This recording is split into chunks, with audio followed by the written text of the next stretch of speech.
Good morning everyone, welcome back to my another mini blog. তো দেখতে পাচ্ছ office থেকে এখন বাড়ি যাচ্ছি। তো বাড়িতে এসেছে মাসি মেশো। এরপরে দেখো বৃহস্পতি মাসির একটা রিয়াকশন, বাকিটা বলছি পরে। কালকে কফি কেমন খেয়েছো? তো বিষয়টা হচ্ছে আগের দিন কফি বানিয়ে দিয়েছিলাম, তো গরম কফি খেতে পারিনি, বেরিয়ে গেছিলো বলে আমি বোতলে ভরে কফি দিয়ে দিয়েছিলাম, খেতে খেতে গেছে। তো তাই পরের দিন এসে বলছিল খুব সুন্দর হয়েছিল। তো যাই হোক, তারপরে আমি রাধাকৃষ্ণ দেখছিলাম, মা তারপর ঠাকুর দেওয়ার পরে আমাকে যেরকম ধূপকাঠি আর প্রদীপ দেখায় সেরকম দেখিয়ে দিয়ে গেল। মাসি কি বলেছে চেন্নাইকে?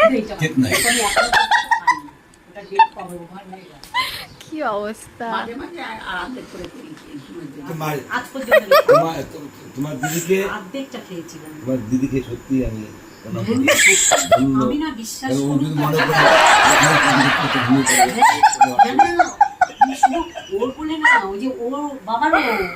আমার বাবাও তাই।